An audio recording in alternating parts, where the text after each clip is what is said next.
Good morning.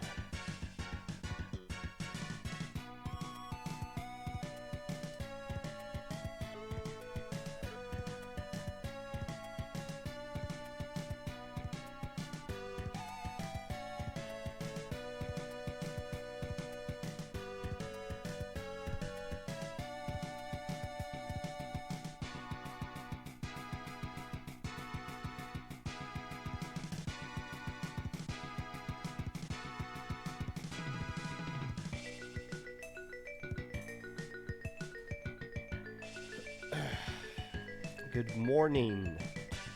Gosh. Hi.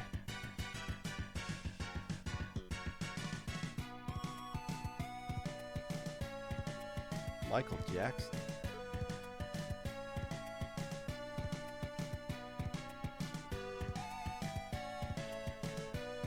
Currently 11 p.m. It is not. It is not.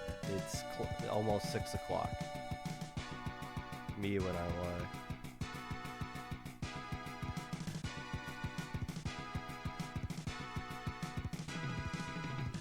It is here. No, it's not. It's 5:56 right here. I don't know. Look. 5:56. I don't know what else to tell you.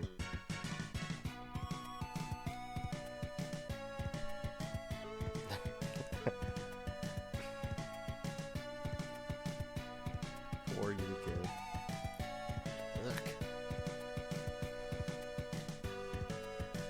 Good morning. Good morning, Falco. Arson Eclipse. Toma. Epic Pikachu. Olympus Lunar. Pokey. Yeah. Vibe. Popgun Loxier let you down. Yes, because this is all about me. It's all about you guys letting me down and not you guys playing a good tournament and just not getting maybe the result that you wanted but still proved yourself. Yes. It's always about letting me down. Hey, I win every lowing. I have, ever since March of 2020, I have not lost a lowing.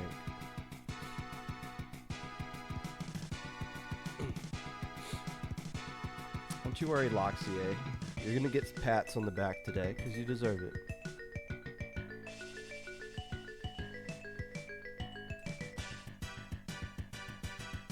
I shouldn't wear socks this episode.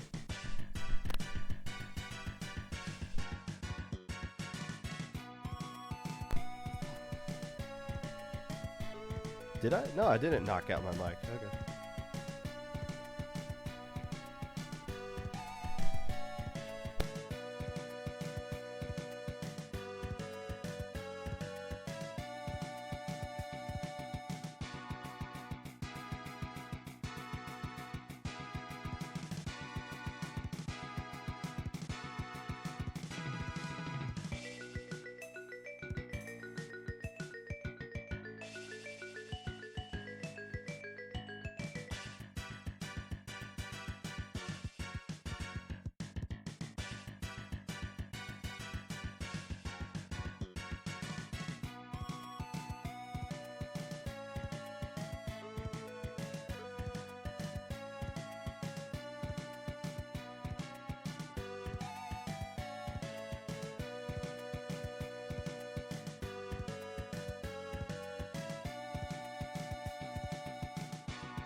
Oh, that's gonna go in and out all day, isn't it?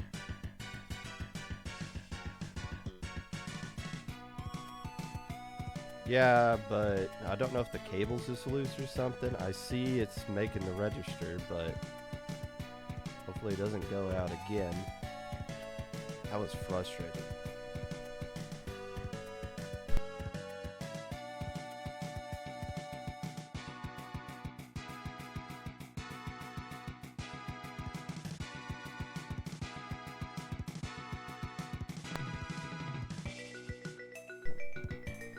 Yeah, that goes in and out. Huh. Well, hopefully it stays like that the entire day. Hello. You guys can hear me fine, right? I'm assuming so.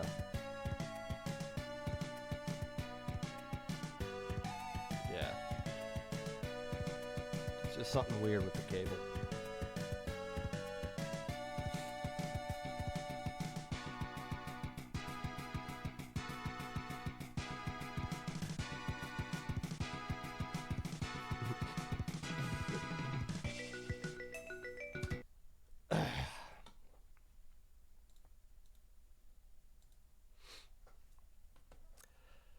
Hello, friends, and welcome back to the Popcast. Whenever you're listening to this, whether it be live or VOD, Twitch or YouTube, or Spotify, while you are just now realizing IPL server is now the Dapple server, actually believing that anyone is leaving their team today, clipping me saying Pookie 3 times without providing any context. Whatever it is that you're doing right now, appreciate you taking the time out of your day to listen to this. Unless I don't. Happy April Fool's Day to jackasses everywhere. This is the worst holiday ever. First off, I don't get off of work for it, so that doesn't even make it a real holiday. Second off, I don't know. If people had fun today, that's great. That is great. I am a Scrooge, though, so it is what it is. No, there's not. In the past, I have done something on April Fool's. JPEG hosted an episode. Surprisingly hosted an episode, but Low Ink recaps are a sacred thing here on the Popcast, and we got important topics to talk about, so we're not going to waste any time. We're going to get right into things and try to knock this out as quickly as possible within the time limit. News of tournaments may be of interest to the casual listener of the Popcast. Minnow Cup is this upcoming weekend with MIT. I believe that is still a Battlefy event. Quote me on that. I haven't done any research into Minnow Cup other than realizing, it's going on this weekend. From the Ink Cup is this week as well. I saw that's taking place on Saturday. Next weekend, not this upcoming weekend, but the weekend after this upcoming weekend is Little Squid League. And the weekend after that is Low Ink. Yes, Low Ink did get announced, kind of. The dates have been announced. It is going to be April 20th and 21st, which seems really close. It's because we had to use the 5th weekend in March because that was the only one available. And now we're getting back on our normal schedule, which is trying to hit that 3rd weekend in the month. So there's not going to be a lot of stuff going on, a lot of time in between the last Low Ink and this upcoming one, so be prepared for that, suckers. It's coming up. Low level don't stop. There is something low level-ish going on every single weekend, and this is the last Low Ink before Low Tide City. That's weird to think about. We'll have one more Low Ink, and then the next one will be after Low Tide City. Cool stuff. I know a lot of people in chat are going to LTC. Shoutouts to Camo Inc. I saw you were going. And Hoenn will eventually be forced to go to one of these lands at some point. But also Riptide registration is going on. I saw Kraken announce that they've already got a third of the number of people signed up this year that signed up last year, and registration has been only open for a week. So Riptide, Low Tide City going to go nuts this year. We're only going to get better as things go forward. Today, we are going to be recapping Low Ink, the Swiss stage, Delta, Gamma, Alpha, Beta, not specifically in that order, but we're going to be talking about all of it. I got a ton of different teams that I'm going to be talking about here today. So We're going to be doing that. Also, I got a recap of the week from the CCA, so we're going to be hitting that in the weekly recap. The other thing I forgot to mention is the Girls Duo Cup has been announced. I'm going to look up the exact date for that.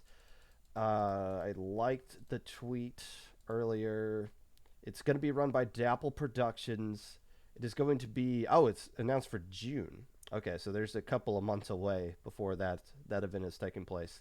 But June the 8th, Girls Duo Cup. We'll talk more about that as it gets closer. And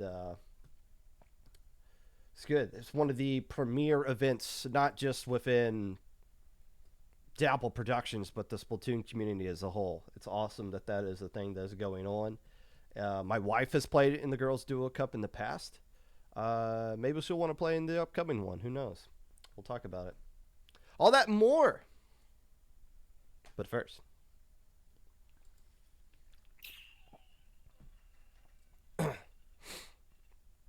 so let me tell you how my Mondays go, because I never write anything on the Popcast, like this actual script that I have down here. I never write any of this stuff until the actual Monday. Like I'm constantly writing in my head, right? Like I'm driving in my car on a Wednesday and I'm just thinking about something and I'm just like yelling at myself as I'm driving because I'm like practicing a rant or some sort of topic that I want to talk about and some points I want to hit on. But I've never put pen to paper until Monday. And there's been a lot of, there's been a lot of episodes as of late where I'm just sitting there on Monday waking up and I'm like, I don't know what I'm going to talk about today. I'll just go on Twitter, see what the main topics are, or just what are some thoughts that I've had in the back of my head that I want to talk about, or what major tournaments are going on. I want to kind of preview or stuff like that. So last Monday, I just settled on this idea. You know what? I want to talk about this thing that's been in my head for a little bit, just based off some various different conversations that I've seen on Twitter. What if we just started banning things? Like, what if this stance I've been so firmly in, which is we shouldn't be banning things, what if we just started doing that because the game is stale at this point? What would happen? Well, I did a topic on it last week, technically last month, and I was surprised at the reaction to it. I was not so much the viewership, although it was higher than normal, obviously, but the conversation that it has sparked since then across various different streams, side conversations, private conversations in Discord. There's been a lot of chatter about the weapon ban thing. Oops. I didn't really mean to start a whole community-wide revolution, but here we are. This isn't me. This isn't a me thing. Like, I didn't start the fire. It was always burning since Zuka shots have been turning, okay? Like, I was just pointing it out. I was like, hey, the game kind of sucks right now. And, like, we could make it not suck today if we wanted to.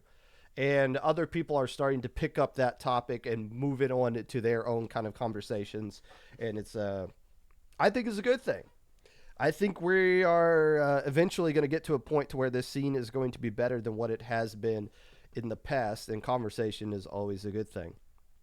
A lot of the conversation has been focusing around what specifically should be banned. If you've been listening to like 95% of players, we'll get to the TOs in a minute, but the players themselves, 95% of them, if you gave them a tournament and said, would you like to have something banned, like something banned from this tournament, it seems like they're going to give it a fat-ass check mark on top of that. So I think we can move on from do players want to see weapon and special bans in their event?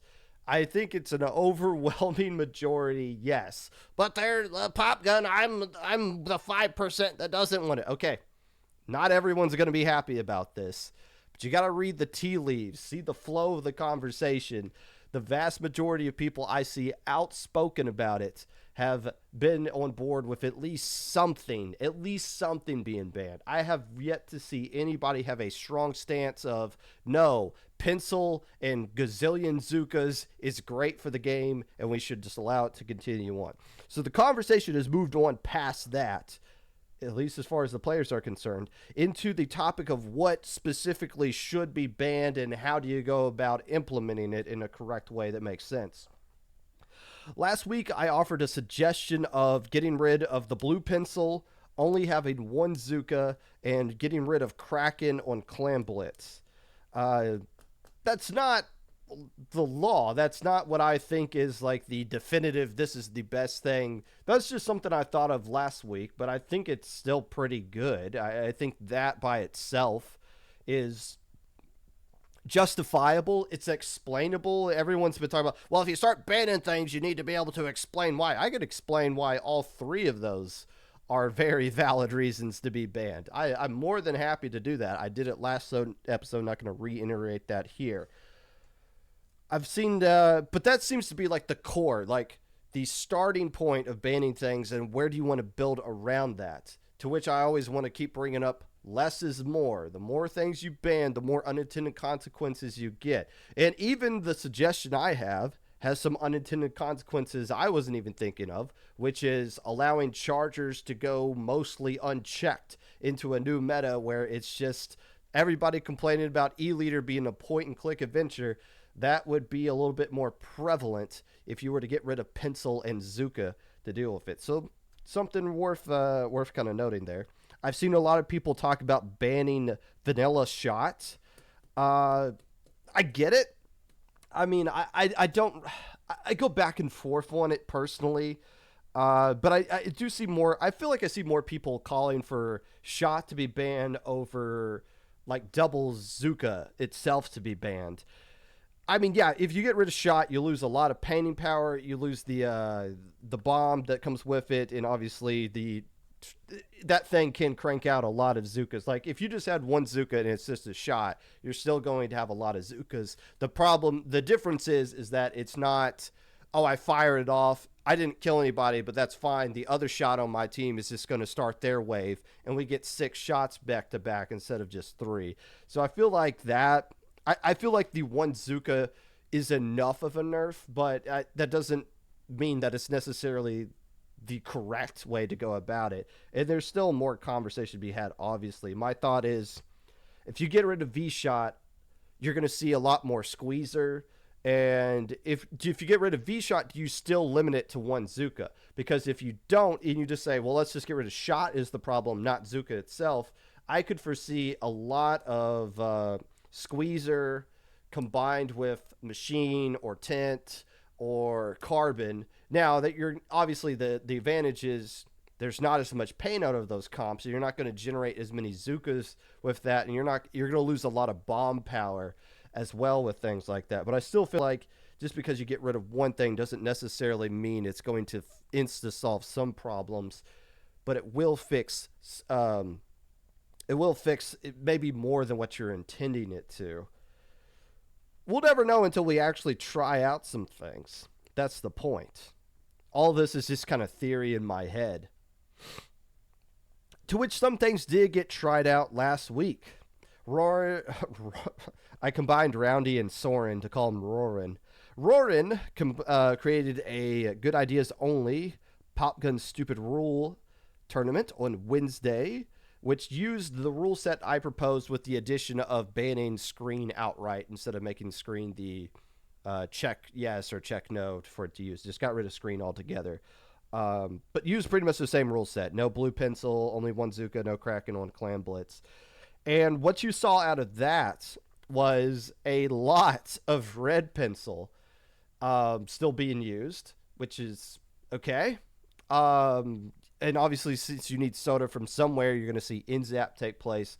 And you want that one shot, that one Zuka that you're going to get. You want to get as many value out of as you can with a lot of paint and a lot of killing power, so you see that V shot. And then it's just the flavor of the week. What do you want? Do you want the bucket? Do you want a machine? Do you want a tent? Do you want a sword, a stamper? Like that fourth weapon seems to be the only real mix. But you do get a lot of red pencil, in-zap, V-shot when things kind of move around. And I get that.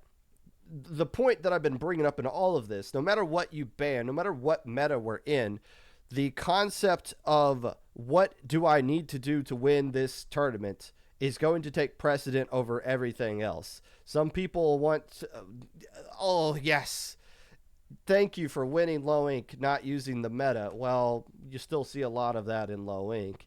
And as much as it is that we don't like it when people win with pencil and all this stuff, nobody complains when Bagel goes 20-0 using pencil in the Sindao set, or Bursty switching over to pencil and dominating with that. Why? Because we care about them actually winning the sets, not in the style in which they do it. Maybe in weeklies you want to be more entertained, but at the top level you only care about winning, not so much what they're actually using. The players themselves do care, though, because they've been the most vocal about how complaining all this stuff is. So that was Roundy and Soren's Good Ideas Only tournament and how that kind of affected things. Keo ran a tournament on Saturday during low ink. The Glazing Gauntlet. It took the same kind of concept that the Good Ideas Only tournament had, but took it a little bit of a step further. In addition to limiting soda to being only used once, they also got rid of all of the chargers except for Squiffer and GooTuber. And I didn't get it at first, but it's something that I kind of alluded to a little bit earlier. If you limit Zuka and you get rid of Pencil, then it opens up the door for this charger meta to just dominate things. So I feel like this is just Keo's way of trying to try something, like thinking ahead. Like, what is the next thing that's going to dominate the scene, and let's like implement a rule that would get rid of that. And I get it. Like, if you get rid of chargers, it opens up the door for other things to be used. Not just like the Squiffer and GooTuber. Not that I think anybody used GooTuber, unless you just really wanted missiles out of that thing. Splatlings get more use. X-Blosher get more use. Maybe some Dynamos if you're interested in that. Just more dynamic anchor play opens up when you get rid of a couple of those chargers. I'm curious, though. I'm really curious about that. Because I've always had the stance of less bans is more. And where do you draw the line? Yeah, I get like what Keo's trying to accomplish there, but that's a lot. That is a lengthy list of things that's being banned, like Zuka and Pencil and E-Liter and Splat Charger and Cooler. Like, there's a ton of different stuff that's being limited into that one thing. And it was the Splat Zone's only tournament too, I believe. So they didn't ban Kraken for Clan Blitz because I don't think there was any Clan Blitz. So I don't know.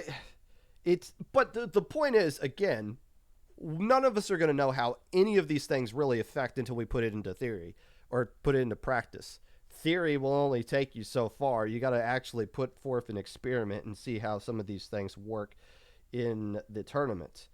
The question you have to ask is, though, as you're creating rules and you're starting to experiment with rule bans, what is the actual problem? Like, what is the actual thing that needs to be addressed here? Sometimes when we think of how do we address the rules and we start to overthink it, we start to come up with different ways to like attack the problem. Well, the problem is everyone's spamming Zuka and everyone's spamming Cooler. Well, let's just make a blanket rule that says you cannot use more than one. You can't copy a special more than once in your comp.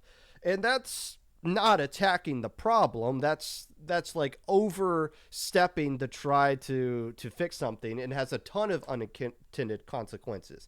If you ban copying of specials, guess what? Poor little 20 Pew Pew in their Quad Bamboo comp, you now got them completely eliminated from your tournament. They can't play in it. They got to do something different because Quad Bamboo would be illegal in their format. Do any of you really care if somebody's using a heavy splatling and a range blaster because they both have wave breaker? No. So you can't have blanket statements that ban a lot of things that aren't the actual problem. If you go to the doctor's office and they just say, oh yeah, your test results came back, it looks like you just have a sinus infection. We are going to treat this by chopping off your entire head. What? Wait, whoa, no. Why don't we just treat the sinus infected area instead of, yeah, like I won't have a sinus infection if you do that. I also won't have a head anymore. What if just the problem is the Zuka and cooler itself? That's why rules shouldn't be that much expanded to ban a lot of different things. What is the actual problem, and find rules that target the actual problem? Not trying to get like this giant umbrella that does a whole lot more than what it needs to. The fact is this: from what I've noticed in the past week, and what I feel like I'm going to be continuing to notice over the course of the month of April, change is coming in standard tournaments, not gimmicks. Not these gimmick tournaments, these one-offs, these Keo's going to try something and have a prize pool that will bring in a lot of the top-level players, and okay, this might be a one-off thing, or maybe we'll do it again in the future or something like that. I'm talking about the actual tournaments you guys put down in your Sindao bios. I see change coming in them. And I know this for a fact because I'm the head TO of one of them, Proving Grounds, and Toasty is on board with me. So I don't know what exactly we're going to do, but the Proving Grounds for this month of April is going to be our pilot of trying to fix this competitive Splatoon scene, at least as far as the meta is concerned. And I wouldn't be surprised if you see other tournaments hop onto that train as well at some point or another. But the fact that you're not going to see the change in low ink. I'm telling you this right now. You are not going to see changes in low ink anytime soon. As I said last week, change has to come from the top down. You can't change things in low ink. You can't ban pencil in low ink, and then as soon as VRCat wins it, they go off to do other tournaments and be like, okay, by the way, that pencil you used to win low ink, you can no longer use it anymore. It can't work like, or that pencil you didn't use to win low ink, well, now you need to start using it because you're going to be fighting nothing but pencil. It can't work that way. So low ink, just by design, will be one of the last tournaments. If a giant change comes, it would have to be. So I'm not just going to be like, well, I changed Proving Grounds, so that means we're going to change low ink. No, like a lot of other tournaments have to get on board with this before low ink changes. As frustrating as it was watching that Clan Blitz game in Grand Finals where Zestfest used Kraken spam to win that game, and you literally just saw VRCat just give up. Like, you literally just saw them, we're just going to paint our spawn, and there's nothing we can do to stop them. There could have been more they did to stop, but it looked like they literally just gave up in that Clan Blitz game and said, all right, we're whatever. Now, it didn't matter because VRCat went on to win the other 4 games in that grand finals and won the whole tournament 4-1. But that one Clan Blitz game in particular, I'm just commentating that, like, this is just dumb.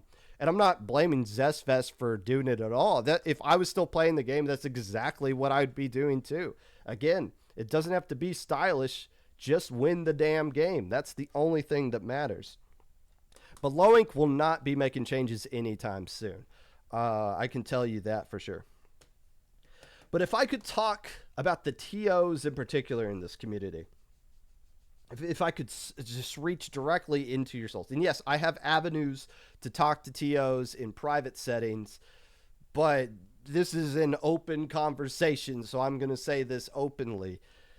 My fellow brethren of TOs, you need to be open-minded about this. I know a lot of the players are idiots, and a lot of the players think that their ideologies with certain things that in the tournaments that we run are better than than the ways we actually run tournaments.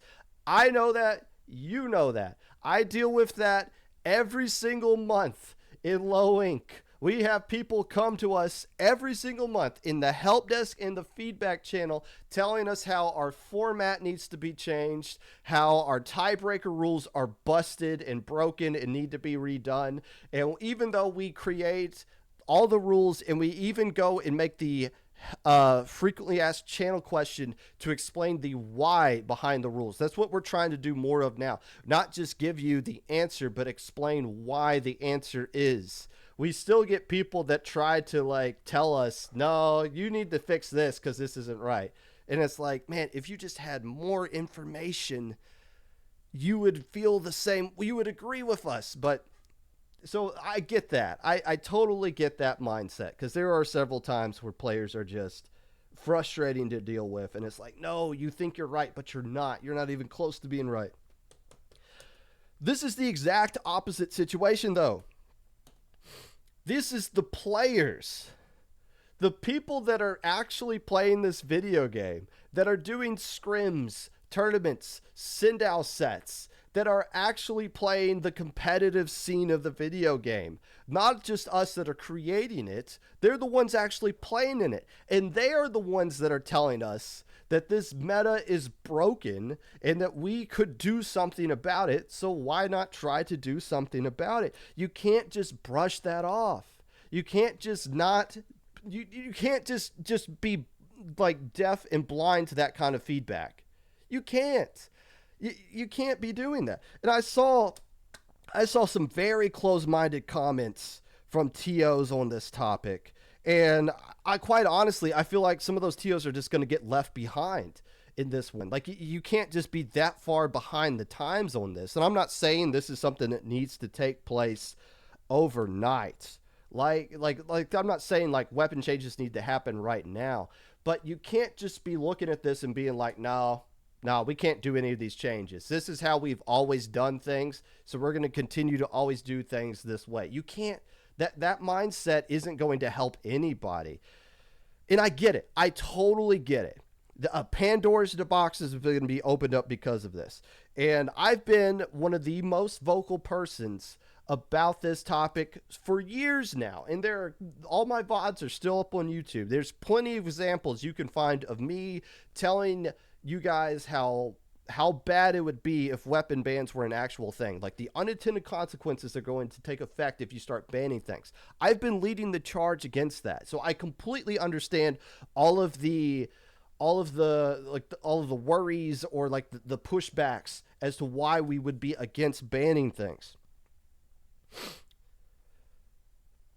But it's time to start testing that water. Do you really think, look me in the eye, you've seen the patches we've been getting this past year and some change. How many times have you seen a patch and been like, oh good, this is going to do something? Nothing. And if you think the patch we're going to get one in the middle of this month, right? Show of hands, how many of you think it's actually going to be something? Or everybody's going to point at it and say, this is the worst patch ever, like you didn't just say the same thing a month and a half ago. Because the next patch, just based off of history alone, is not going to fix a damn thing. And if it does, that's great. Then you can adjust the rules then. Well, how would you know how to adjust the rules? By playing the video game, by understanding this video game that we are TOing. It's not the most difficult thing in the world. Coming up to the right answer, yes, that is challenging. But just by saying, well, this is too difficult, so let's just allow everything to happen and you just allow people to continue to use pencil and bazookas all over the place. No. You got to pay attention to these things. And if we don't make these changes eventually, the players are. There's nothing stopping Keo from making a tournament. There was nothing stopping Isaac from making Mode Cup. You can just create these things. You don't need to be a production wizard. You don't need to have the literal production wizard computer folk we have at IPL to make these amazing overlays and all this stuff to make a tournament. 500 people were watching Keo's tournament. And when I was watching, I couldn't even hear anything. I think I was just hearing like just Keo just make random comments here and there. And it was hard to hear the game audio, but you still had 500 people watching because it was something unique and different and you actually cared about it. There's going to be more people like that stepping up, which is a good thing. Which is totally a good thing. But I want you to understand this. The barrier to entry to being a TO in competitive Splatoon, there is only one thing you need to have to be a TO in competitive Splatoon. You have to be 13 years old. That's it. You just have to be old enough to legally be able to make a Battlefy account. That's all you have to do. There's nothing else. A little pop gun, you need to have access to the internet. Okay, fine. Maybe. The only barrier to entry, any 13-year-old can create a tournament anytime they want. And it's up to the players to decide what tournaments they want to play in and which tournaments they don't want to play in. I'm not saying anyone's going to make a successful tournament right off the bat, but if we see the players overwhelmingly want something changed and they don't see it out of the other tournaments they get, and then they see more tournaments pop up that do have the rule changes they're looking for, why would they play in Proving Grounds? Why would they? Oh, good. I'll go play in Proving Grounds to say, to get like send out points, I guess, just so that I can fight all the Zukas and pencils again. Or I could do this other tournament that, you know, doesn't really have the best commentators or might not have a stream at all, but the rule set's at least fun. It is at least a little bit interesting. Can't be behind the times on this one. You got to read the room here. Players want us to take control of the game, and we can't, as TOs, deny that just because it goes against how we've always done things. Well, what's the harm in trying something new? I said this last week.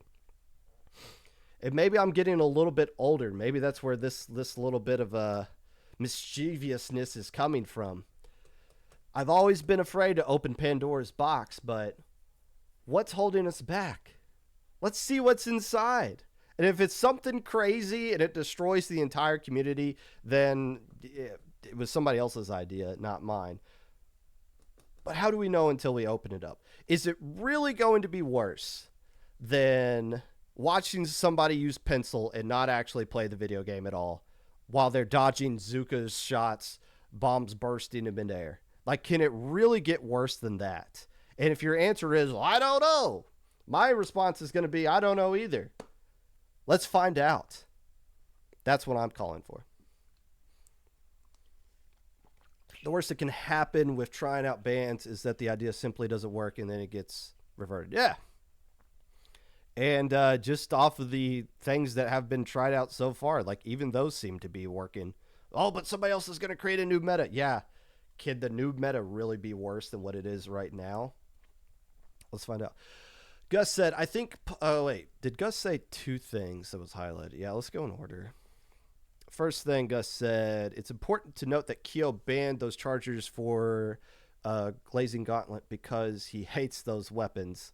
Hate, maybe the wrong word. He despises those weapons. Okay, that's better. Yeah, that's true. But I also think the more I think about it, the more it's like, yeah, that does kind of open up the door. My main point against it, though, I guess, is that I think Kyo, by doing that, is trying to say, like, oh, well, this opens up the door for other anchor players to do things. I don't think you want to make rules that force, like, creativity, because that's the exact opposite of what creativity is.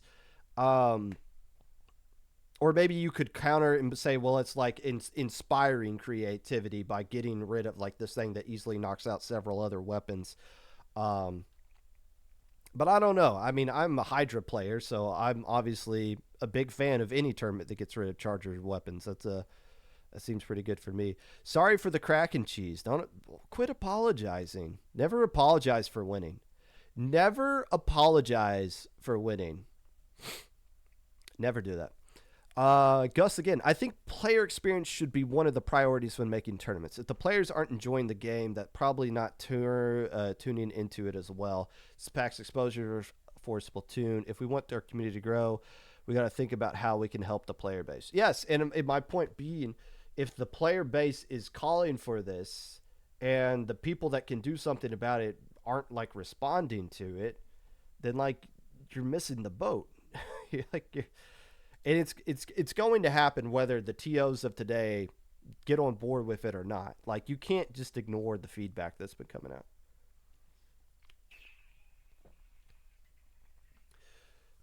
We'll talk more about this slightly But we do have a low ink tournament that just happened. Several other tournaments as well. So let's keep this show rolling. It is time for the weekly recap.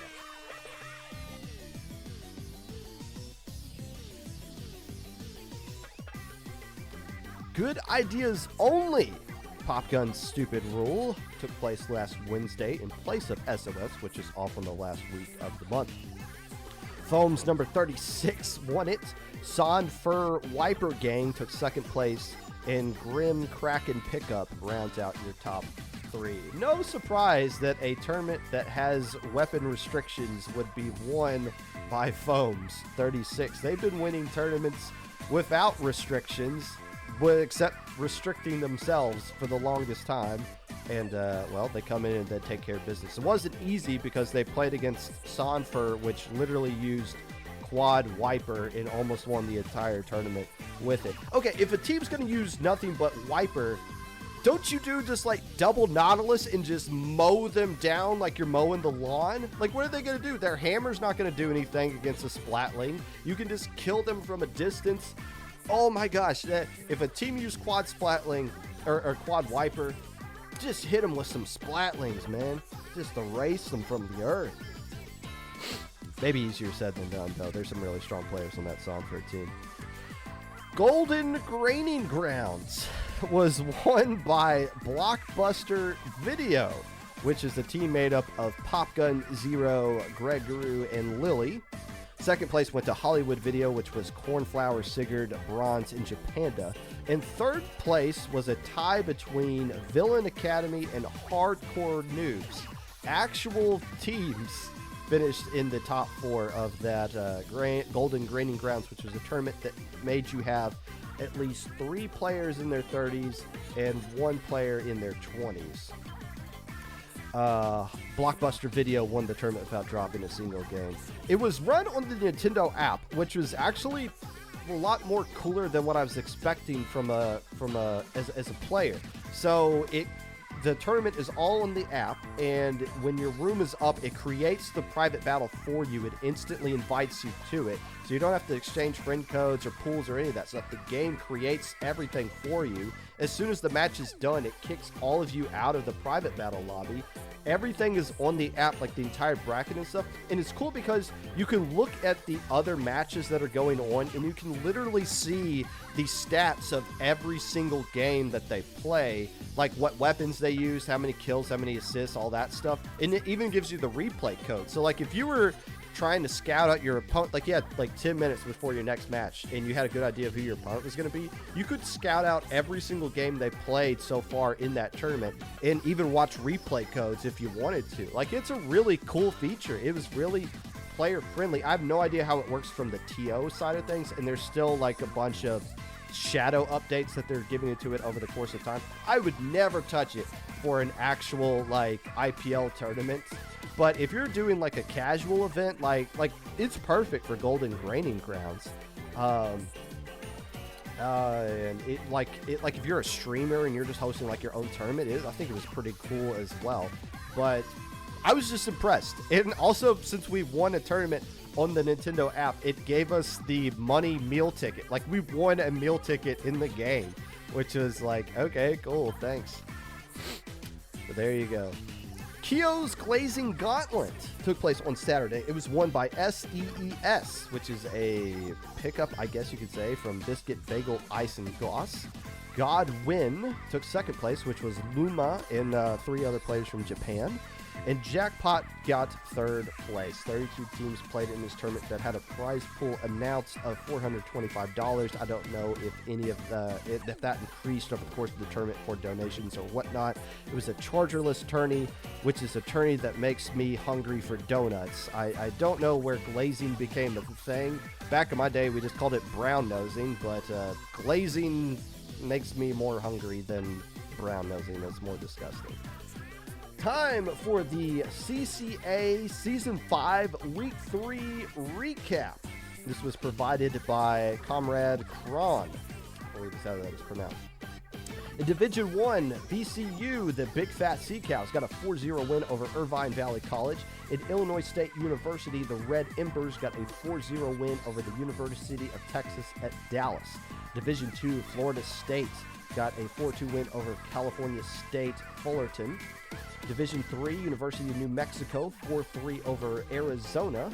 Division 4, University of Florida got a 4-0 win over Northern Arizona University. In Division 5, Utah Technical University got a 4-3 win over Arkansas State University.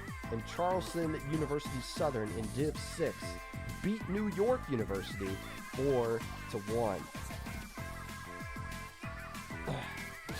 More things to come with the CCA. I don't know how many more weeks there are. I did commentate a solo match a little bit earlier on Saturday, led on Saturday night. I'm looking to do some more CCA stuff in the future. Love commentating for that.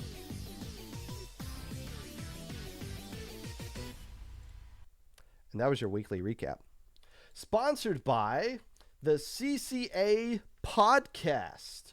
Curious to hear more discussion about the current standings in the CCA, episode 14 of the podcast with CCA in the middle, pronounced the podcast. Okay, maybe I read that a little bit too early. The CCA's podcast that covers all collegiate Splatoon topics will air this Thursday at 8 p.m. Eastern Time on the CCA Twitch account. All previous episodes are available on the CCA YouTube as well. The CCA Podcast, the official sponsor of today's segment of the weekly recap.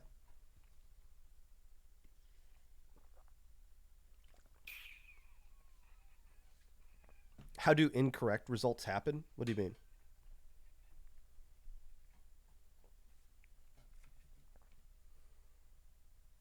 From something Toasty said, or did they add more TO tools? Played in a test tourney using it, and there were a lot of problems. No way for TOs to override the results. Override the results if needed. I have absolutely no idea. Again, I was just a player for it. I didn't create the thing. Might be a question for 9. I have no intention of actually running a TO tournament. Toma, I believe, did a From the Ink Up with the Nintendo Switch app, and typed up a little bit of a report for it. But again, that might have even changed since then. I think they've been doing shadow updates slowly over time just to try to fix some issues that TOs have had. But from the player side of thing, it was chill. I mean, I wasn't the captain for it, so, but yeah, there were some nice features about it from the player side. I mean, there's no match chat. That's a huge issue. But hey, it was cool.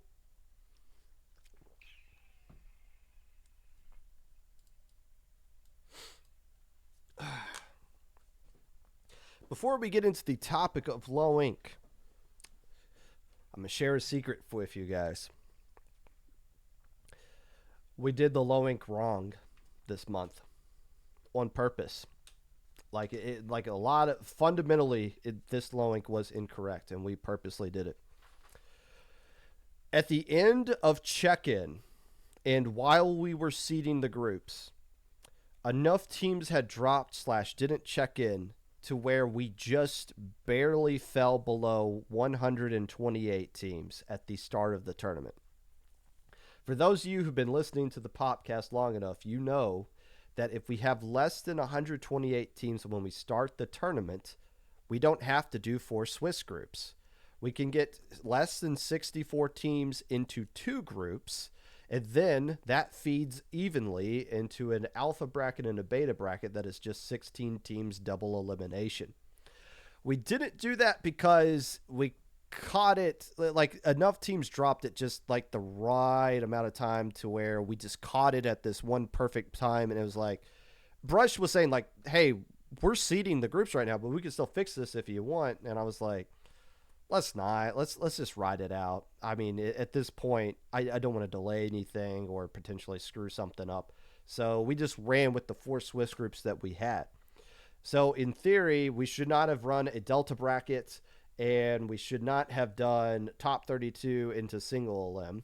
But given the number of teams we had during check-in, we decided to run out with it anyways. So, and I think, like registration wasn't low this month. I mean, 100 plus teams is still a massive number, but we had a lower than usual low ink. I think it was because we ran it during Easter weekend. But hey, there's enough heathens that wanted to play in low ink this weekend, so that's just fine. Speaking of heathens that played in low ink, there's a lot of them that did really well, so let's go through them. My winners from the Saturday Swiss stage. Starting off with the Whip Rays, who went 4-2, getting key wins over Truck and Car, Red Velvet Sea, Never Ending Story, and Jam. This is a return trip to the top 32 for the Whip Rays, and they looked really good on stream when they were playing earlier in the tournament. Didn't do enough to get into Alpha Bracket, but they gave a really strong effort. Whip Rays, stay in top 32. This is where you belong. Kit Kat went 4-2 in this tournament, getting wins over Lingering Limelight, Infinity, Truck and Car, and Jam as well, getting a 4-2 back in January, now a 4-2 in March. They're consistently getting 4-2 and proving that they are the superior Kit Kat themed team, especially since they're the only Kit Kat themed team still around. The Peace Strikers got a 5-1 result on Saturday, getting key wins over UFO, Mammoth Meatball, the Whip Rays, VQ Vector Cry, and Prospect Mira.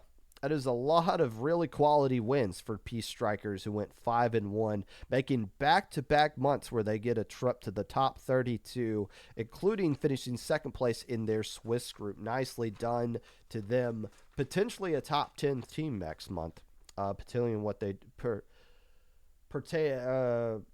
depending on what they do in other tournaments. Forgotten. Who? They went 5-1 in this tournament, getting 2 wins over Toffel's Appreciation Collective, Stars Align, Squid EST, Cephalo Blake, and Arrows of Fire. Forgotten, taking a few months off, got their player back out of the resumption request and picked up right where they left off, going 5-1, finishing number 2 in their Swiss group as well.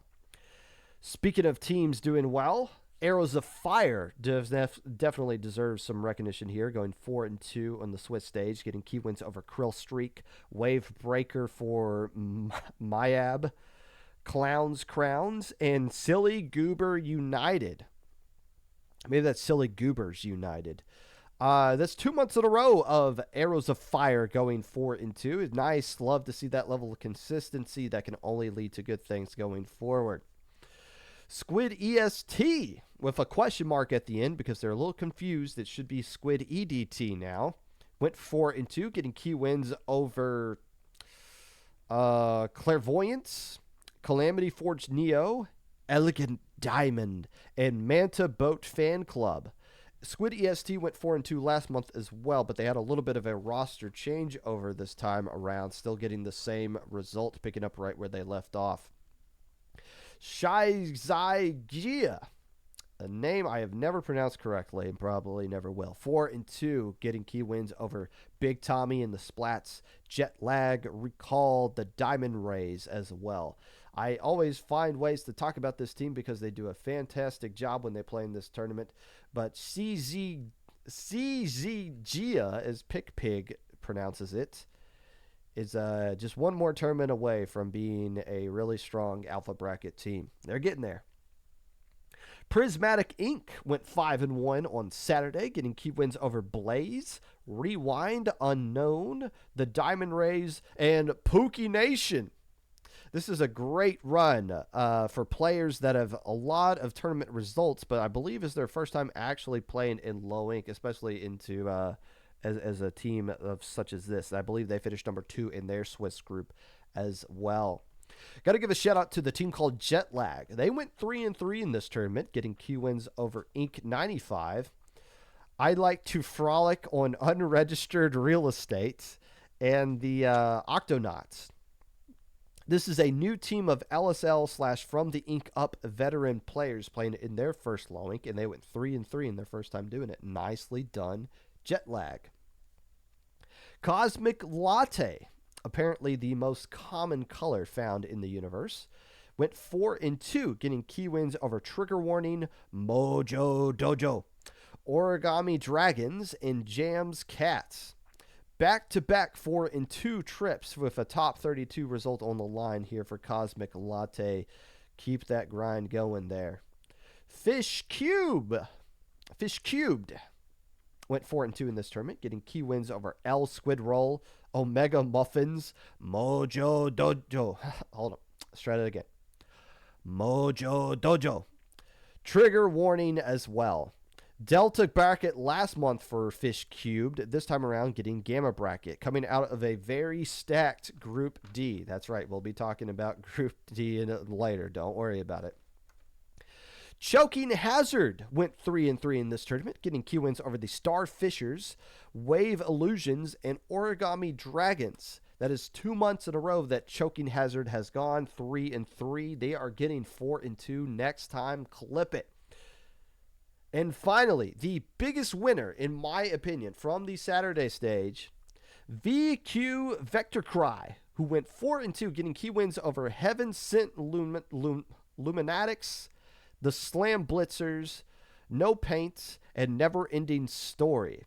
Vector Cry went 2-4, 2 months in a row. This time around, flipping the script, and they are going 4-2. So nicely done for them. They are the official best winners, in my opinion, from the Saturday stage.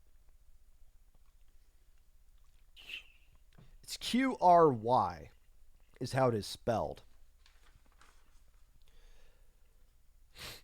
Not that I'm well-versed in how words are pronounced or anything like that. Give me a moment to pull up the Battle Phi, and then we'll look at Delta, Alpha, Beta, and we'll call it a day.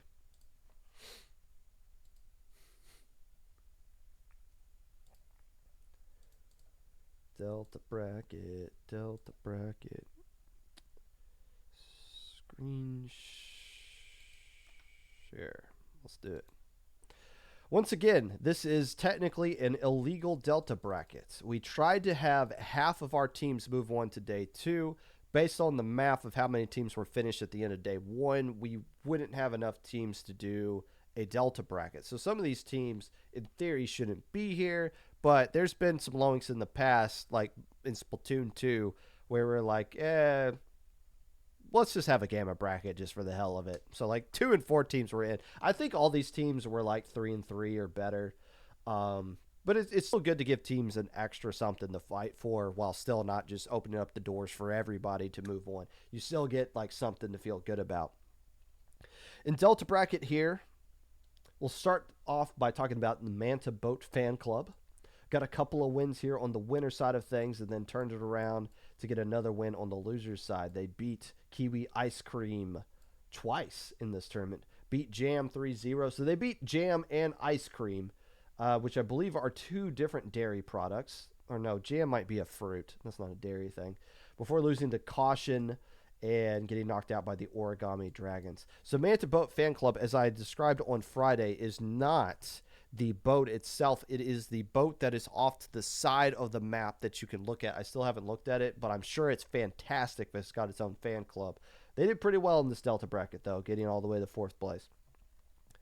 Kiwi Ice Cream deserves a little bit of shout out. There's only one team that beat them this entire Delta bracket run, but everybody else they took care of business against. Choking Hazard 2-0, Toffel's Appreciation Conglomerate, I believe is what they're called, 2-0, and getting this win over C6. This is a good win now. Like, C6 is a solid team. So this is a solid win for Kiwi Ice Cream before Manta Boat Fan Club beat them yet again. So a nice run for Kiwi Ice Cream. I can finally have something to say about them other than just the fact that they're flavored ice cream. Origami Dragons deserve a little bit of pat on the back as well. And they finished 3rd place here in this Delta bracket, but I'm happy that Origami Dragons is at a point now to where this isn't like the best result that they have. Like, this is just like okay, we got to Bronze medal and Delta bracket. It's just another thing for the trophy case, but it's a sign of better things to come because we've gotten better results in this one. Um, and they're going to get there someday. They racked up a lot of quality wins, mostly through the loser side of things, which is always a stressful way to run through your tournament. Push Silly Goobers United to a game three. Speaking of Silly Goobers United, after losing, getting swept by caution, uh, something sparked in them in this game five because they took care of business, winning 6 games and only losing one to caution in a bracket reset. So Silly Goobers United getting revenge on caution. I'm assuming this is a pickup because this is the most pickup-ish name of all time. But if we Silly Goobers United next month, we'll know that they are officially not a pickup and now just officially a project. Caution, again, I didn't announce them in the announcement thing, even though Caution is a name that kind of makes sense. Took care of business here. Only dropped 1 game the entire way through. So I wonder if they just like mismanaged their break. If you've never won from the winner side in there, you might not know how to like, okay, maybe put the video game down, maybe go for a walk or something. I have no idea what they did, but clearly Silly Goobers United was more prepared for this grand finals coming out of the loser side than Caution was off of this break. Or maybe they had a player leave or something like that. But this is not. This was a tale of two cautions, a cautionary tale, if you will. Let's take a look at Gamma bracket. It's always at the top of the screen for some reason. The Diamond Rays are the first team we want to focus on here, who got a win over Ocean Harmony 2-1. Jam's Cats knocked them out, and then they made a loser's run of sorts all the way to 4th place. Chaos Inc., Ron Cola, Wave Breaker for whatever the rest of that is, before Jam's Cat. Is that the same? Yeah, they just lost to Jam's Cat this entire time, the team that finished 2nd place overall. So Diamond Rays, 4-2 in December. Now making it back to Gamma bracket and making a really strong run to them. They seem to be a little confused about their name right here, but there's a lot of teams that have question marks that play in low ink for some reason. So be it.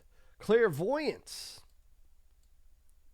After losing in round 1 to whoever these guys are, they end up making a solid losers bracket run here. Wet Laundry, go dry yourself off. Lost Inklings, you're a strong top 32 contender. We're going to sweep you guys out. Ocean Harmony, your name is too peaceful for this tournament. We're going to beat you 2-1.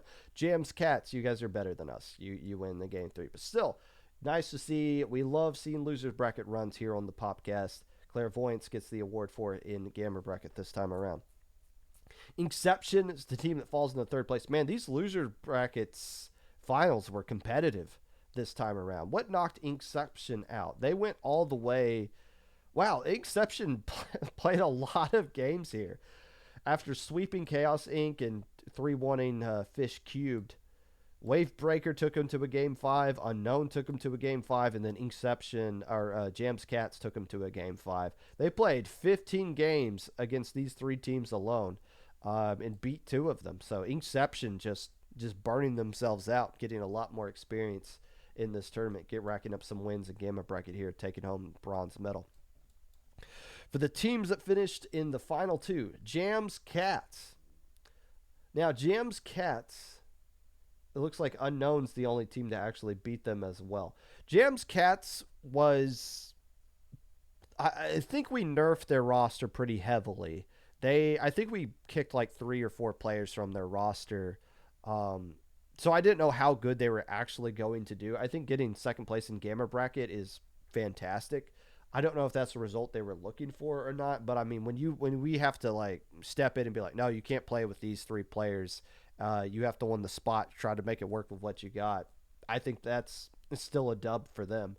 And being the 16th seed, looks like they just barely squeaked in to this bracket altogether.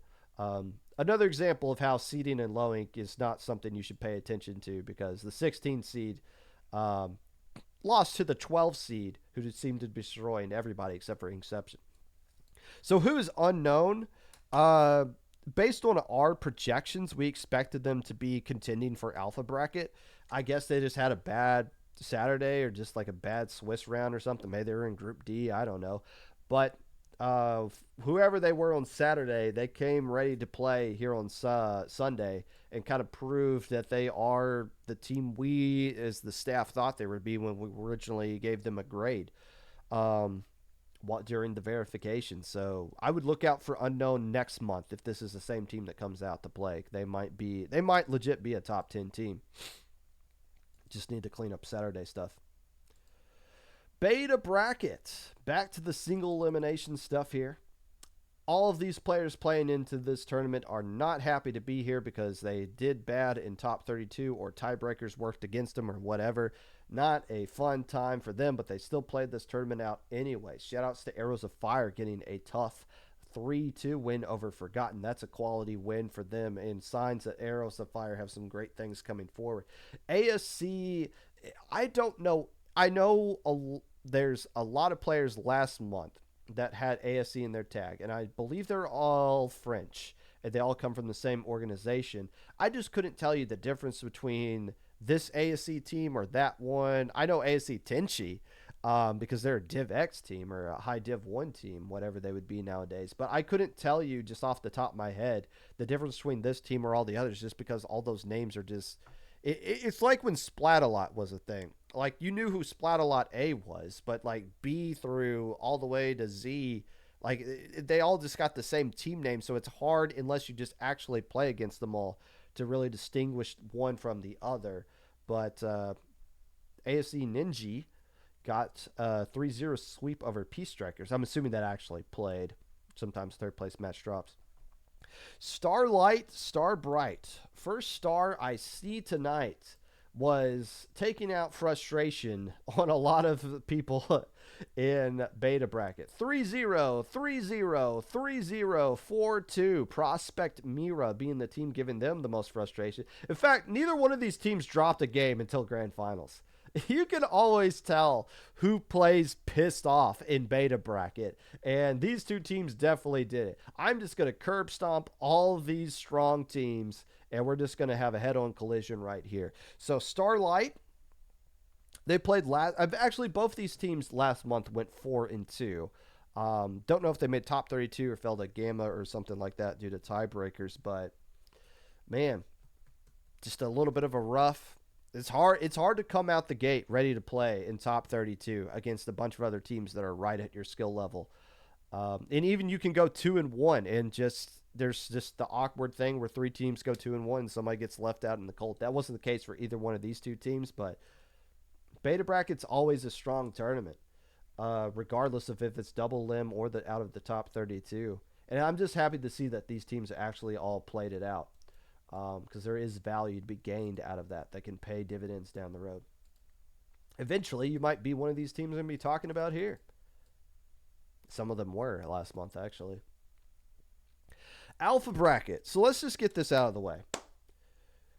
The groups were divided equally between A, B, C, and D. What we can't determine is how good those players are actually going to do when the tournament starts.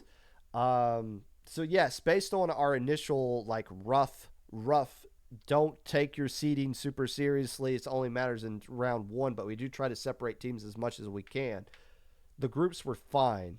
It's just we found out now as we get through alpha bracket, Group D was really loaded. To give you some context, the final 8 team included 5 teams from Group D. The final 4 teams, Zestfest, VRCat, and Big Fat Sea Cows, all came from Group D. And, well, it was a Group D versus Group D rematch in grand final. So, yeah, Group D was loaded. There's no debate against that.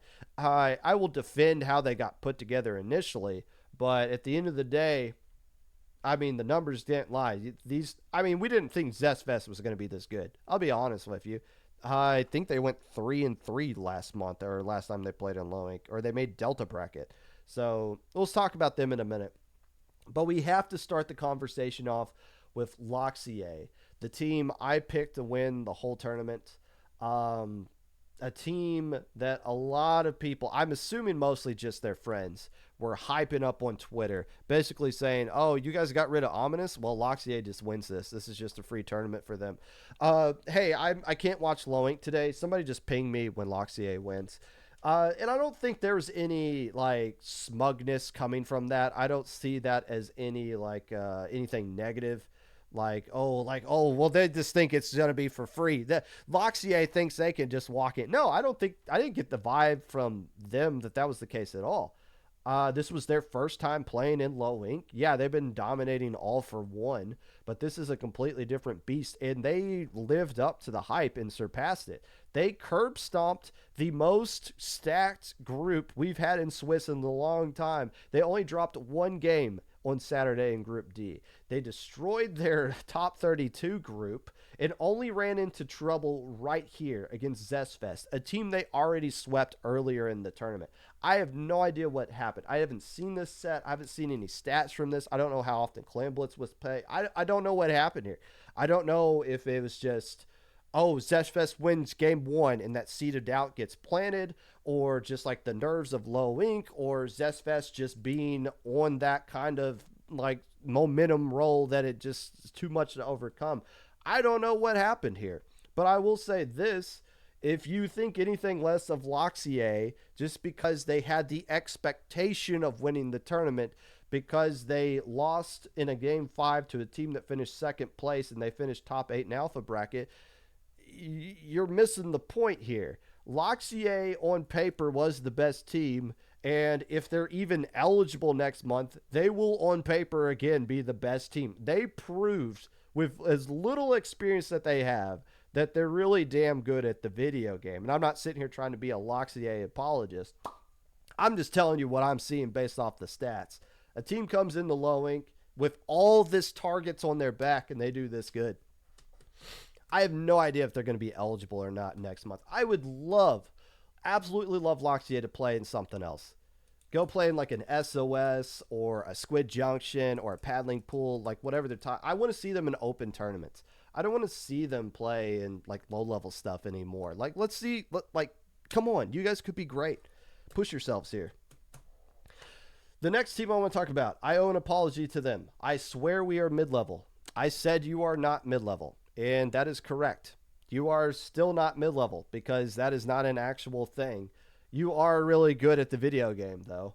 And they proved that emphatically, winning the third place match against the Big Fat Sea Cows and taking home the bronze medal in this Low Ink.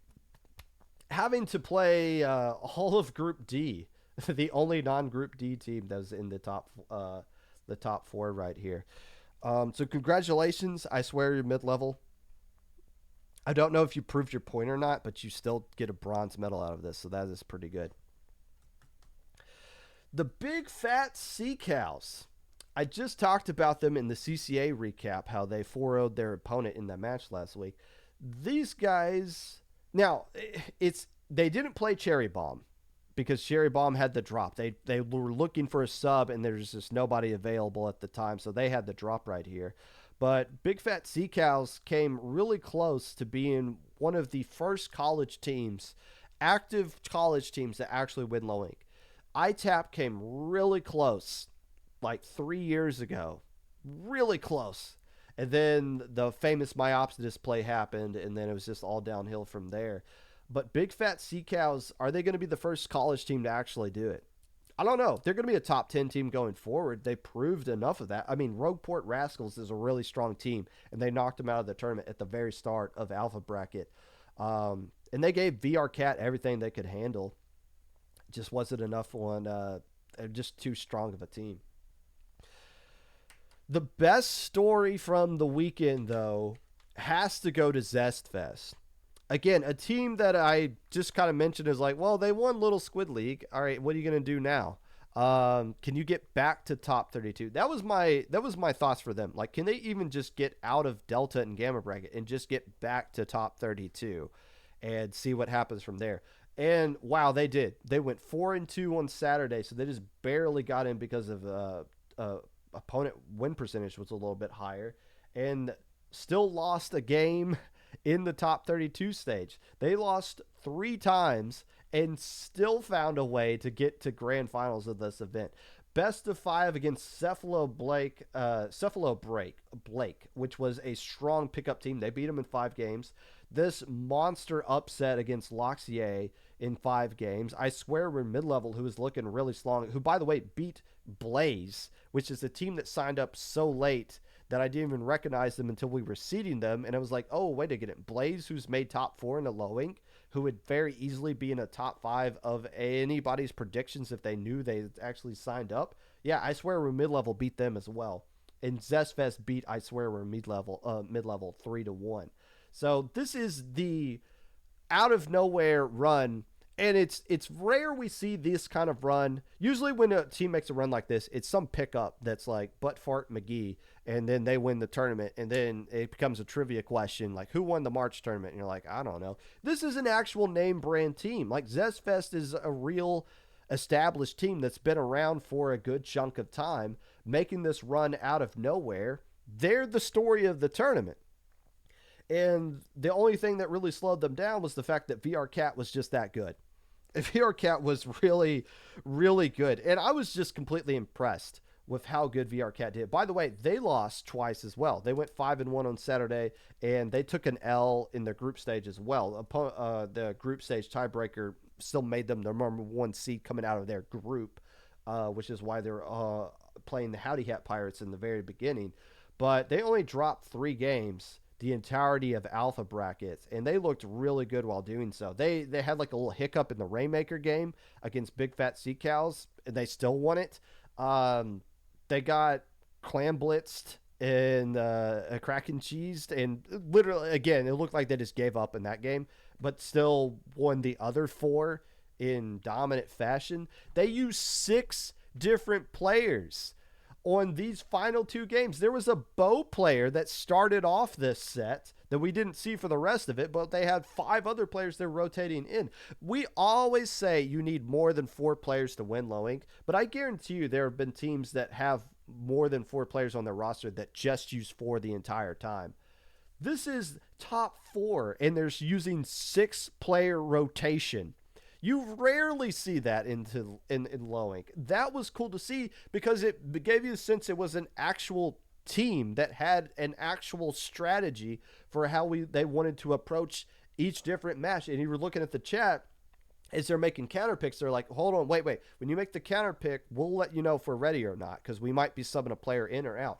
VR Cat looked like they were prepared for this tournament, and they looked like they had 6 players that were locked in to win this one. You say, oh, wanting it more is a dumb phrase, and it is, but it looked like VR Cat was prepared and ready to win this tournament more than any of the other teams were, and I think that really got shown in Alpha Bracket when they started just flipping a switch and started flexing on everybody. What's new for them? I don't know. I don't know what to expect from them going forward, but this was an impressive run here for all of these teams that made this top 16 in a very tough to win low ink. And hopefully there's some more we'll see of those teams going forward. Whew. So that's it for this episode of the Popcast. If you'd like to be a part of the podcast in any way, feel free to reach out my socials below. Twitter at Mr_Popgun, YouTube at 25Popgun, Twitch at Popgun25, Discord at just straight up Popgun. Let's find somebody who isn't cringe that is streaming right now, and we will raid them. We haven't raided this person in a while. Thank you for watching. Get vaccinated if you haven't done so. Don't believe anything you see on Twitter for the next 5 hours or so, or 7 if you're on the East Coast, maybe 8. See you next Monday.